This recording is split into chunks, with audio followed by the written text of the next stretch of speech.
Welcome subscribers, Aussie Dribble Bro subscribers, Thunder fans. I'm doing this, baby. I'm doing this. I'm going to preview every single series in our quest to repeat as NBA champs. I wanted to get it obviously started before game one of this Sun series, but I was away for a couple of weeks on family holidays, so I'm just getting in there now. So the series preview is going to start after game one. I'm sorry. I mean, look, there was no massive surprises in game one, but look, we'll get stuck into it. So game one's obviously happened.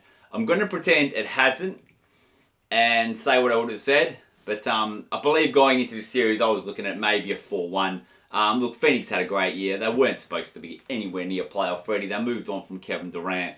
I think, personally, Houston should not have done that. I think they took a bit of a back step. They were set the 2 seed last year.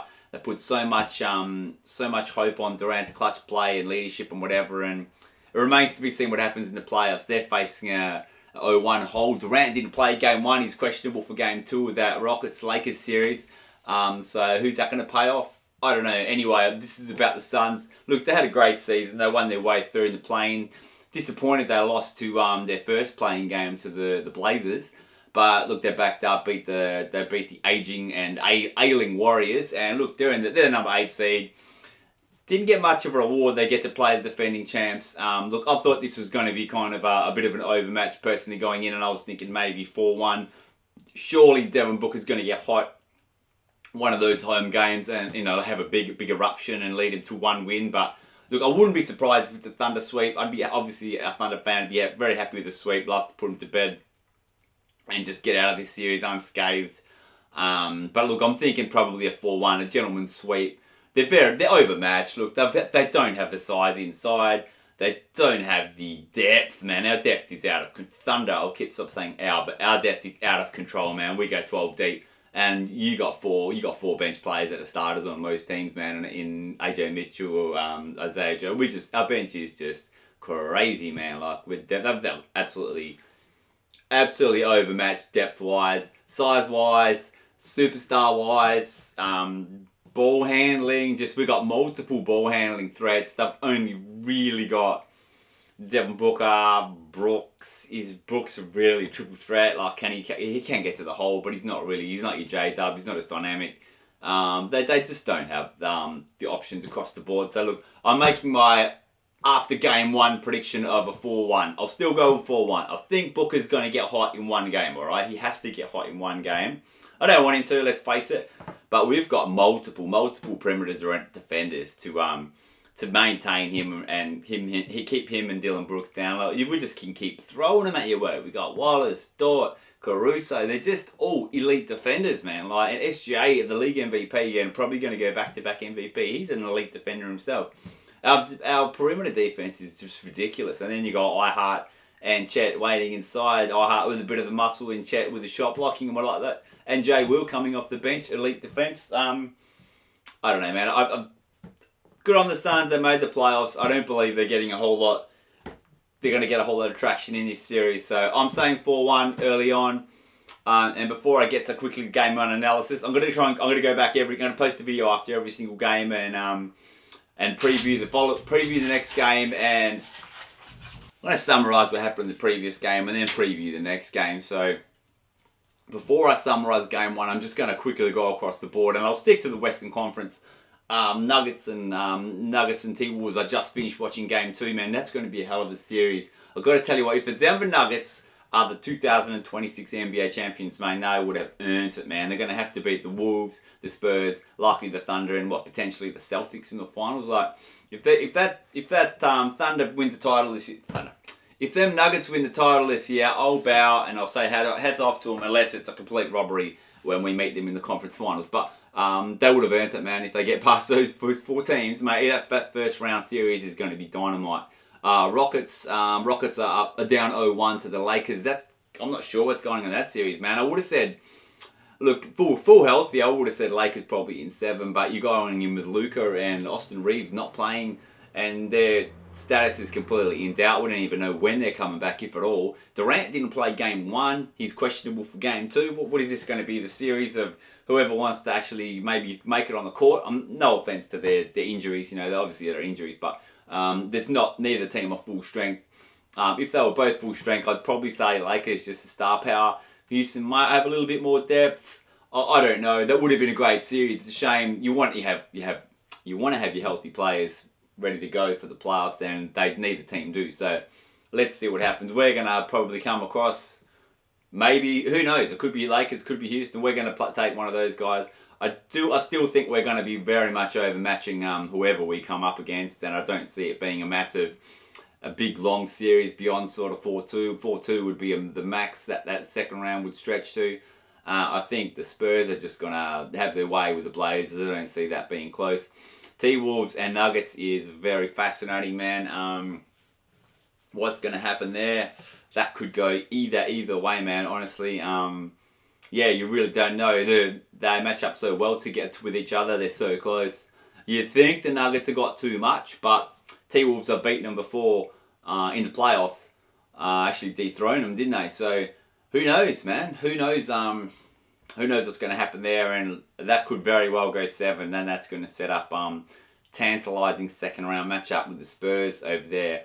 And look, man, if that's Nuggets and Spurs, man, gosh, I'm glad we don't have to play both in our road to the finals and to repeating as champions. But if they go 7, man, I'll be watching every minute of those matches, man, because I'm a massive basketball lover and fan, and I just Jokic versus Wemby 7 games. I'm happy to see that, man. That's going to be fascinating indeed.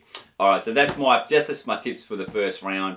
As the rounds go, I'm seeing basically the Spurs and the Thunder in the West Finals. But it's all to do with health. Wemby might not get through a 7-game series against Jokic. You just don't know. But right now I'm seeing Thunder Spurs West Finals, but you don't know. Injuries play a massive toll. We can cover an injury pretty much for a series, definitely for the first couple rounds. I'm not sure that a lot of the other teams in the West no one is as deep as us. That's straight up. But I'm not sure any of them can carry an injury as well as we can. Look what we did, man. J-Dub barely played this season. We won 64 games, man. Like, that's out of control.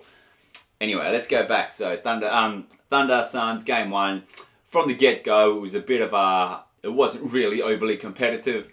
I just wanted to get out of that game without an injury. Dylan Brooks was obviously. He was acting tough. He made some pretty good plays going to the bucket. He got a couple of nice tough baskets in a row there on chair inside. But end of the day, man, like he's overmatched. We've got too much. The Thunder have too many perimeter defenders to throw at him and Booker, and they're just going to limit their efficiency. I wanted to have Brooks shot. Dylan Brooks is no elite scorer and definitely not an efficient scorer. He was, I think, 6 of 22 for 18 points.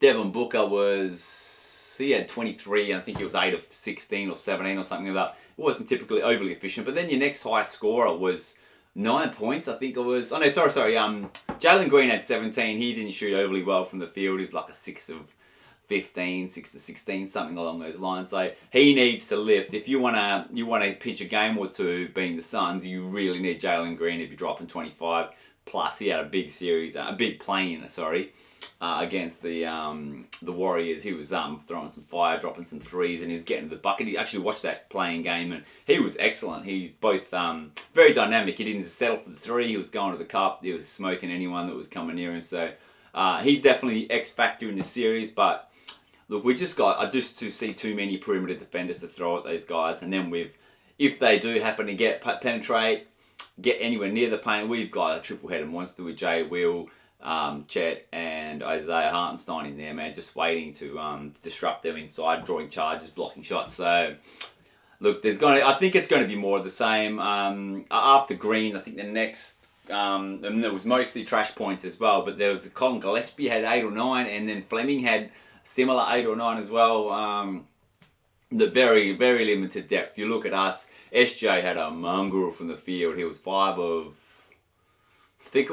19, and he had 25 points. You're going to call him a free throw merchant. Yeah, 15 or 17 from the foul line, I think. But he played well. He didn't shoot well, but he drove. He drew fouls. Most of his fouls, you can't even question. You know what I mean? Like, you got a man in the air, or you're just helpless to defend, man. Like, he's that dynamic even when he's terminated this dribble, he's got those up fakes, and he's just as the commentators say all the time, he's just as deadly once he's used his dribble.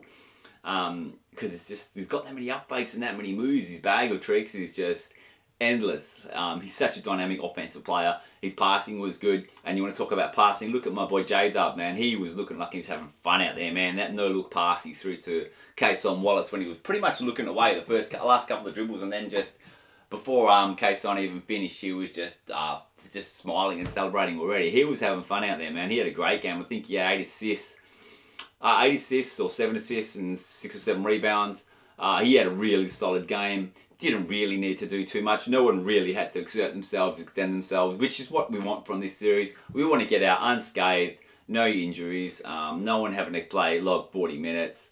We don't want anyone overdoing it. We want to be nice and fresh. The second round, you don't know what's coming in that second round. The second round, it could have a fully healthy Lakers or Rockets ready to rock and roll. And we haven't been tested that well. So that is my concern. So I just want us to be super healthy. But I think game 1, we checked every box. Chet had a great game.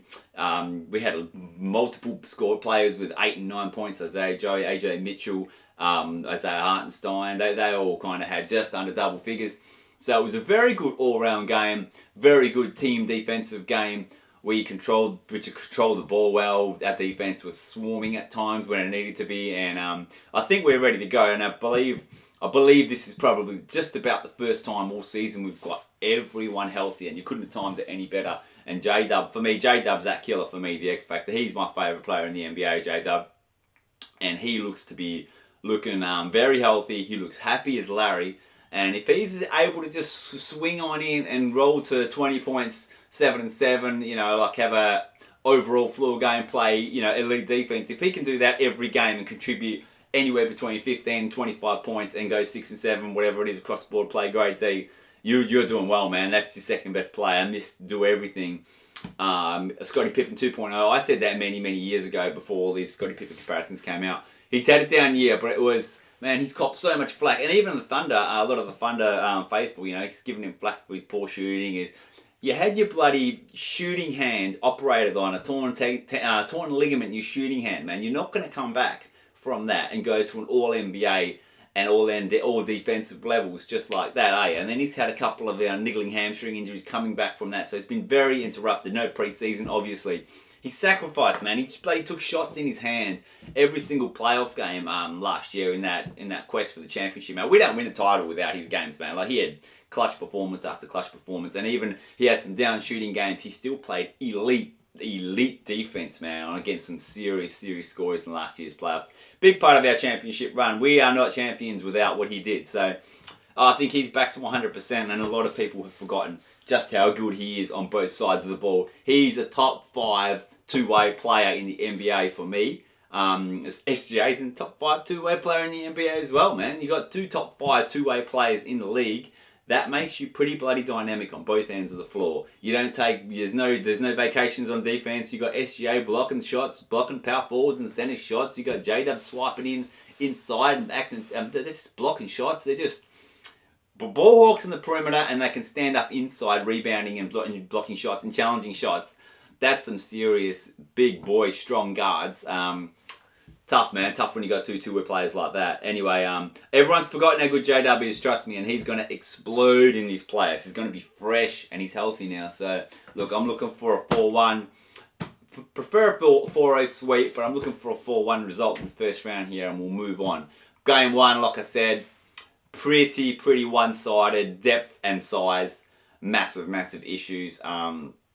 We've just got multiple points of attack with our ball handling too. Like, you've got J-Dub, Kason Wallace, SGA, and then you've got AJ Mitchell coming off the board, and all of them are just ridiculously dynamic off the dribble, create their own shot, create for others, shoot, drop the J. Then you got Caruso coming in and just playing like his life depends on it for 15 minutes of defense, and it's just hard to stop, man. Anyway, there's going to be more of the same. I'll do another recap after game 2, but I'm going to say game 2 preview. I'd say more of the same. I think Booker's going to heat up a little bit more. He can't just continue to passively just go for 25 and think that you're going to get anywhere near the Thunder, man. He needs to go for 35 plus in game 2 to make a bit of a statement that he's actually going to show some resistance. I actually think that Devin Booker, having Kevin Durant on his team the last couple of years before this year, didn't do him any good. I don't think I don't think it's helped his defense. I don't think it's helped his aggression and his ability to take over a game and his assertion on a game.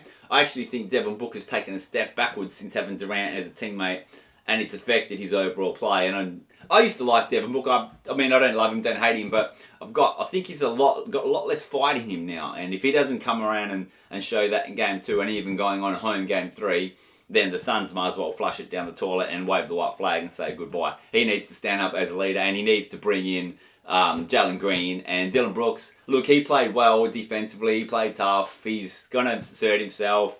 He's going to be loud. He's going to make noise. But he was very inefficient offensively, and he's not the most efficient scorer. I think that 3-point shot of his is horrible looking, but it does go in sometimes. He does get hot, not so much. And it's not going to happen, honestly. It's not going to happen against Cason Wallace and our defensive unit. It's just not. He's not going to have an elite scoring game. Devin Booker he might rise up. He's got a great mid-range jump shot, pull-ups. You can penetrate, you can draw fouls, and obviously you can get hot from outside too. So Devin Booker is the one that might have a smoking hot game, and I reckon game 3 he's going to go for 40 plus. But game 2 he needs 30 plus, otherwise this Suns team is you might as well not rock up on game 2 if he's not going to have a big game. Anyway, that was my game 1 recap, game 2 preview. We've still got a couple of days. Thunder ended up getting a 2-day break in between games between 1 and 2. First seed, I don't know if that's what it is. I think the Suns needed the break too. They looked pretty cooked as well. They're pushing through that play-in, and it's pretty emotional too, losing and winning and playing games and stuff like that. It would have taken its toll. So look, I look for the Suns to bounce back a little bit, play a bit better, but ultimately they're still overmatched. That's not going to disappear overnight. So I'm looking for the Suns to go down 0-2, heading home back there, and game 3 probably being their biggest chance to sort of weasel their way into the series and have a bit of a sniff with a couple of big home performances, maybe Jalen Green and a Booker eruption in the same game, and then that's how you're going to get a win. But otherwise, yeah, we're going sweep if we don't have a couple of players, erupting on the same game. Thanks for watching, guys. This is the journey to back-to-back. We got 15 more postseason wins to get till we can hold out that second banner and I can get my second championship ring, man, for this Thunder squad. I'm not in the States, I'm over in Australia, but I'm one of the biggest international Thunder fans you're ever going to meet and see. There's more coming from me, man. I'm going to do this every game. Cheers, guys. Let's go, Thunder, baby. Thunder up.